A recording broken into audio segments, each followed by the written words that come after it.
बच्चन को दादा साहब फाल्के अवार्ड से नवाजा गया। हिंदुस्तानी सिनेमा के लिए ग्रां कदर खिदमात के लिए ही अमिताभ बच्चन को इस अवार्ड से सरफराज किया गया। सदर जमहूरिया रामनाथ कोविंद ने उन्हें इस अवार्ड से सरफराज किया। तो आप देखिए ये रिपोर्ट। मुझे इजाजत दें। आदाब।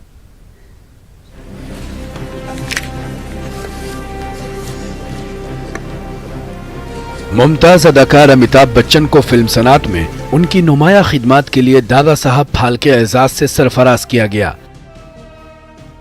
सदर जमहूरिया रामनाथ कोविंद ने उन्हें अवार्ड से नवाजा।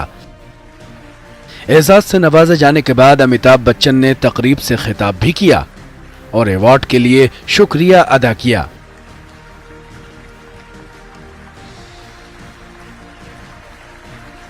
इस पुरस्कार को मैं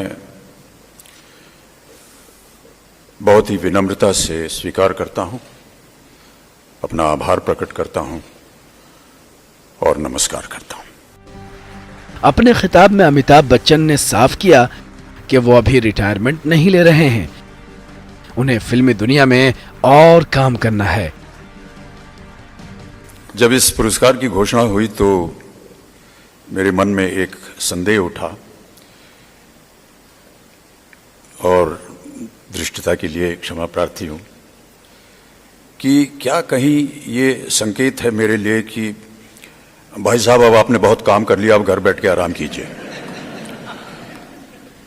क्योंकि देवियों सज्जनों, अभी भी थोड़ा बहुत काम बाकी है जिसे मुझे अभी पूरा करना है और आगे भी कुछ ऐसी संभावनाएं बन रही हैं जहां मुझे काम करने का अवसर मिलेगा।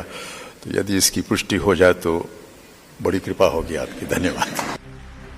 अमिताभ बच्चन बॉलीवुड में 5 दहाइयों से सरगर्म हैं और इसमें कोई दो राय नहीं है कि बॉलीवुड के सबसे मंझे और तजुर्बाकार अदाकार अमिताभ बच्चन हैं। अमिताभ बच्चन के करियर की बात करें तो उन्होंने 1969 में 7 हिंदुस्तानी फिल्म से अपने करियर का आगाज किया था, लेकिन 1973 में जंजीर फिल्म उनके करियर का टर्निंग पॉइंट साबित हुई। फिल्म से उनकी इमेज फिल्मी दुनिया में एंग्री यंग मैन के तौर पर होने लगी।